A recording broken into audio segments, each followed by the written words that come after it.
Olá, meu nome é Elias, um homem cuja vida foi entrelaçada com os destinos de reis e nações. Minha história é uma jornada de fé profunda, desafios inimagináveis e intervenções divinas.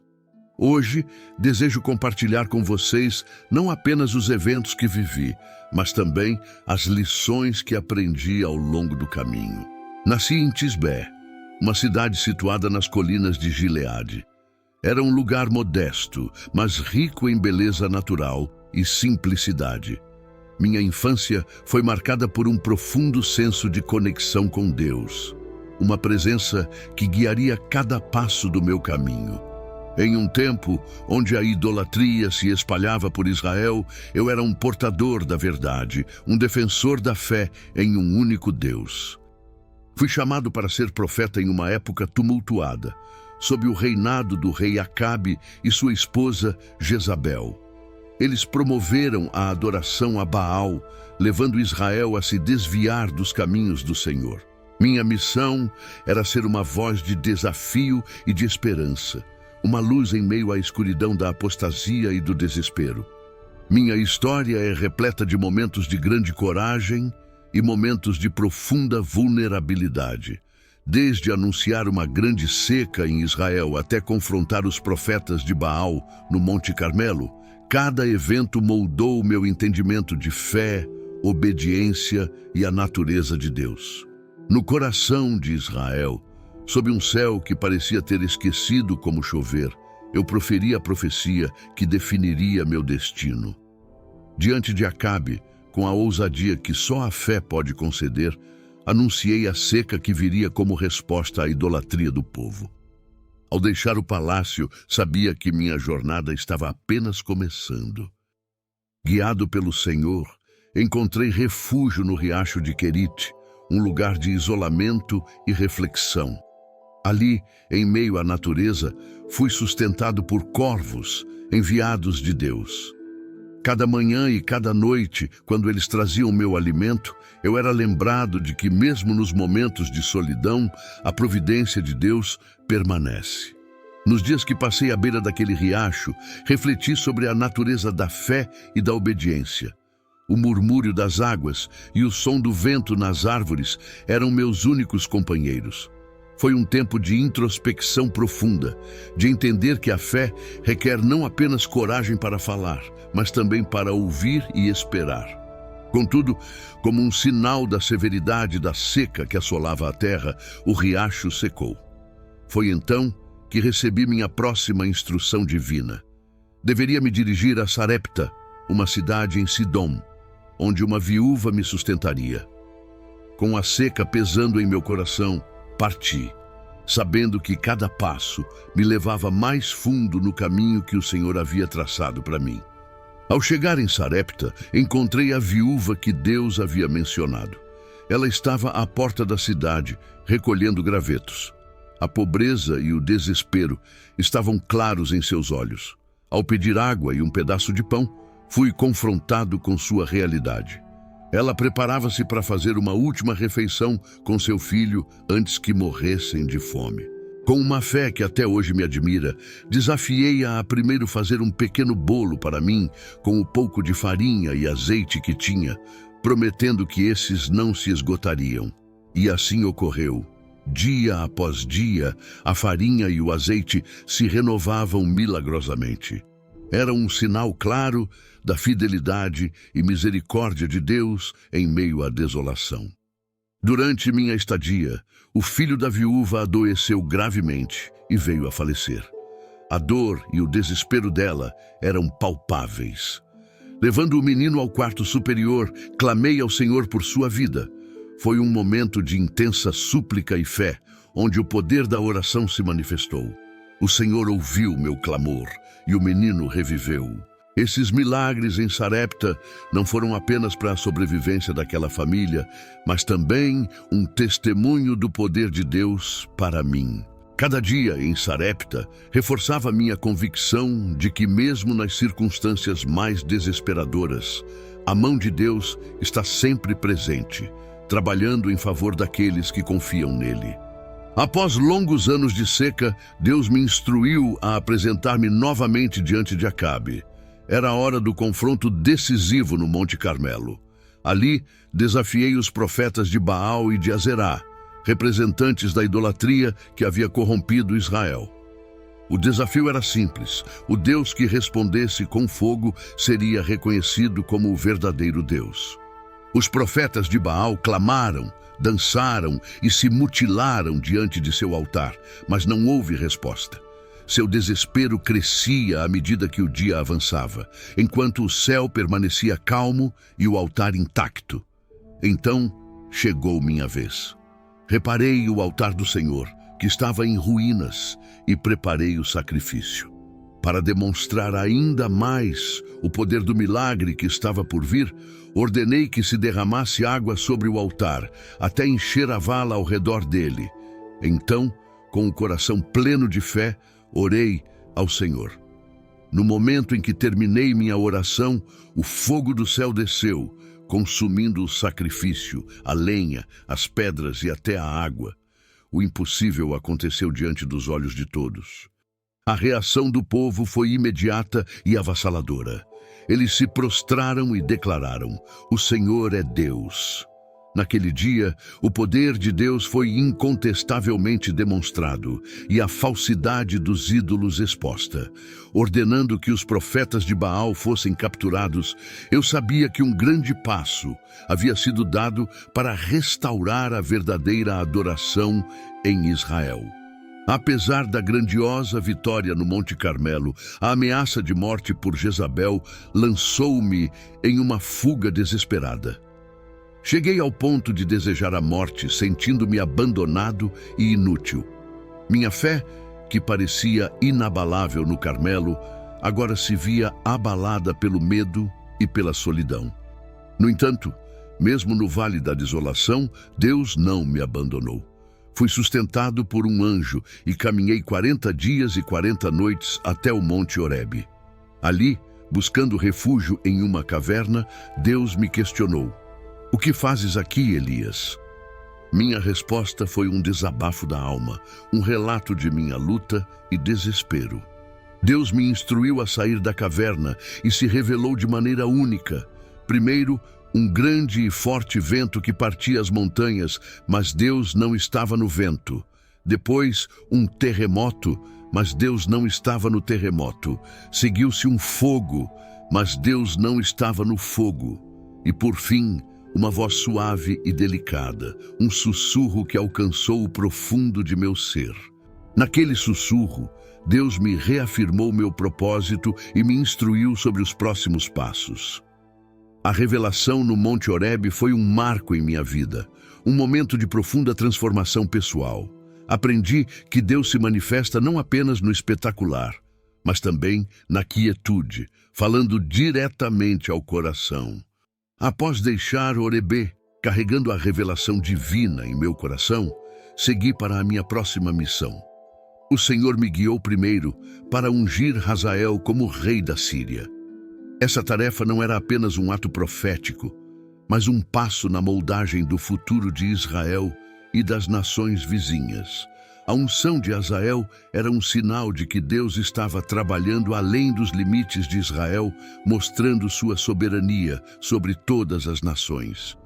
O próximo destino em minha jornada foi ungir Jeú como rei de Israel. Esta unção representava uma virada decisiva na história de Israel, pois Jeú seria a chave para derrubar a casa de Acabe e erradicar a adoração a Baal do reino. Meu encontro com Jeú foi marcado por uma intensidade profética, pois sabia que suas ações seriam cruciais para restaurar a adoração ao verdadeiro Deus em Israel. Entretanto, a parte mais significativa dessa fase da minha vida foi encontrar Eliseu, filho de Safate. Ao lançar meu manto sobre ele nos campos, sinalizei a passagem do meu chamado profético. Eliseu, reconhecendo a magnitude desse chamado, não hesitou. Ele se despediu de sua família e se comprometeu a seguir o caminho que Deus havia traçado para nós. A partir daquele momento, Eliseu não foi apenas meu discípulo, mas um fiel companheiro na jornada profética. Nos dias que se seguiram, Eliseu e eu viajamos juntos, compartilhando mensagens divinas e testemunhando a mão de Deus em ação. Nossa parceria foi mais do que mestre e aprendiz. Foi uma união de espíritos com um propósito comum. Enquanto eu preparava Eliseu para continuar o trabalho que começara, eu também me preparava para o próximo e último capítulo da minha própria história. Após ungir Eliseu, que me acompanhou e aprendeu os caminhos do Senhor, continuei a cumprir as tarefas que Deus havia me confiado. Uma delas me levou novamente diante de Acabe, desta vez em Jezreel. O rei, movido por ganância, havia cometido uma grande injustiça contra Nabote, um homem inocente. Nabote foi falsamente acusado e morto para que Acabe tomasse posse de sua vinha. Diante deste ato hediondo, fui enviado por Deus para confrontar Acabe, profetizando a ruína que cairia sobre ele e Jezabel por suas ações desonrosas e cruéis. Com a palavra do Senhor em meus lábios, declarei a Acabe que no mesmo lugar onde os cães lamberam o sangue de Nabote, eles lamberiam seu sangue. Esta profecia era um julgamento divino, um lembrete de que ninguém está acima da lei de Deus, nem mesmo um rei. Minha profecia não terminou apenas com a declaração do julgamento sobre Acabe. Eu prossegui sob a orientação divina, detalhando as consequências de seus atos. Disse a Acabe que, por ter provocado a ira de Deus ao derramar o sangue inocente, a desgraça cairia sobre sua própria casa. Seus descendentes seriam extintos, e Jezabel enfrentaria um fim terrível, devorada por cães em Jezreel. Esta profecia era um aviso sombrio, um lembrete de que a maldade e a injustiça teriam um preço alto. Essas palavras abalaram profundamente Acabe. Pela primeira vez, vi um vislumbre de arrependimento no rei. Ele rasgou suas vestes, vestiu-se de saco e jejuou, humilhando-se diante do Senhor. Em resposta a este ato de contrição, Deus falou comigo novamente, revelando que, devido ao arrependimento de Acabe, o castigo que eu havia profetizado não recairia durante seu reinado, mas sobre sua casa em gerações futuras. Após essa revelação, a história de Acabe seguiu seu curso. Ele ainda encontraria seu fim, conforme predito, em uma batalha em Ramote-Gileade, encerrando um reinado marcado por idolatria e conflitos. A morte de Acabe foi, como profetizei, seguida pela ascensão de Ocosias, seu filho, ao trono, um homem que, infelizmente, andaria pelos mesmos caminhos tortuosos de seu pai. Negligenciando o Deus de Israel, seu reinado foi marcado não apenas pela continuidade da adoração a deuses estrangeiros, mas também por uma governança fraca e desorientada. Foi durante seu reinado que minha missão profética entrou em uma de suas fases finais. Ocosias sofreu um grave acidente, caindo de uma janela de seu palácio em Samaria. Em vez de buscar a sabedoria do Senhor sobre sua condição, ele enviou mensageiros para consultar Baal-Zebube, o deus de Ecrom. Essa decisão foi uma clara rejeição do Deus de Israel, e eu fui instruído a interceptar seus mensageiros. Com a autoridade que me foi concedida, declarei que Ocosias não se levantaria de sua cama de enfermidade, mas morreria por ter buscado conselho de um Deus falso. Os mensageiros retornaram a Ocosias com minha profecia. Quando o rei perguntou quem havia trazido tal mensagem, eles descreveram minha aparência. Ocosias reconheceu que era eu, Elias, o tisbita, o mensageiro do Senhor. Apesar de suas tentativas de me capturar, que resultaram na morte de 2 grupos de 50 homens, minha mensagem permaneceu inalterada. Ocosias não sobreviveria. A morte de Ocosias marcou o fim de seu breve e problemático reinado. Ele não deixou herdeiros, resultando na ascensão de Jorão, seu irmão, ao trono. Esta mudança de poder sinalizava mais uma vez a instabilidade e as consequências da falta de fé em Deus.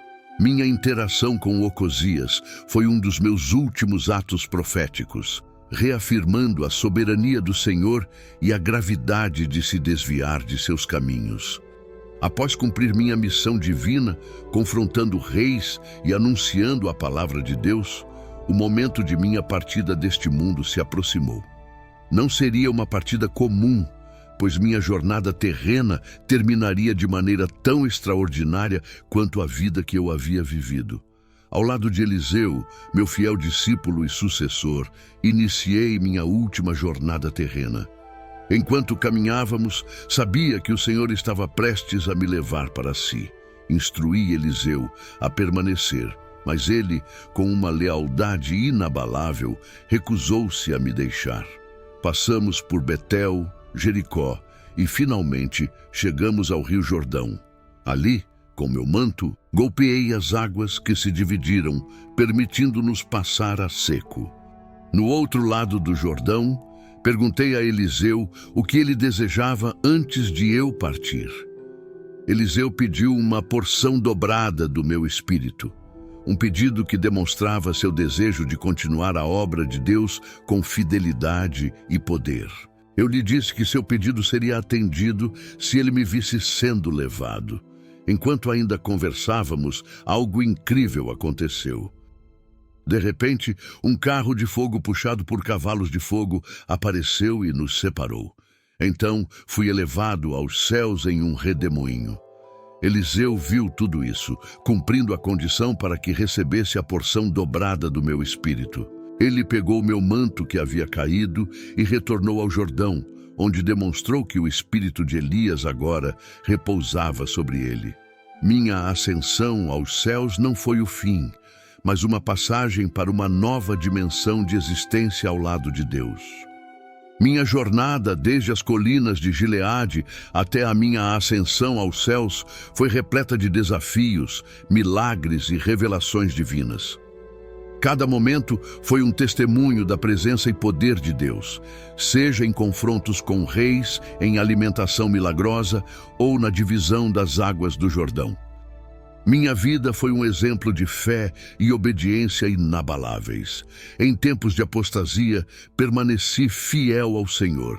Enfrentei reis e nações, não com minha própria força, mas com a força que Deus me concedeu. E como profeta, minha missão foi sempre clara: chamar o povo de Israel de volta à verdadeira adoração. Agora, minha história permanece como um farol para todos aqueles que buscam a Deus em meio às tempestades da vida. Que minha jornada inspire você a confiar no Senhor, mesmo nas circunstâncias mais desafiadoras. Que você encontre coragem para enfrentar a injustiça e manter-se firme na fé, como eu fiz. Lembre-se, Deus não está apenas nas manifestações grandiosas, Ele também está na brisa suave, no sussurro tranquilo, falando ao seu coração. Que a paz de Deus, que excede todo o entendimento, esteja com você, guiando seus passos e iluminando seu caminho. Eu sou Elias, o tisbita, servo do Deus vivo. Minha história é uma parte da tapeçaria maior do plano divino, um testemunho da fidelidade de Deus. Que ela ressoe em seus corações e mentes, hoje e sempre.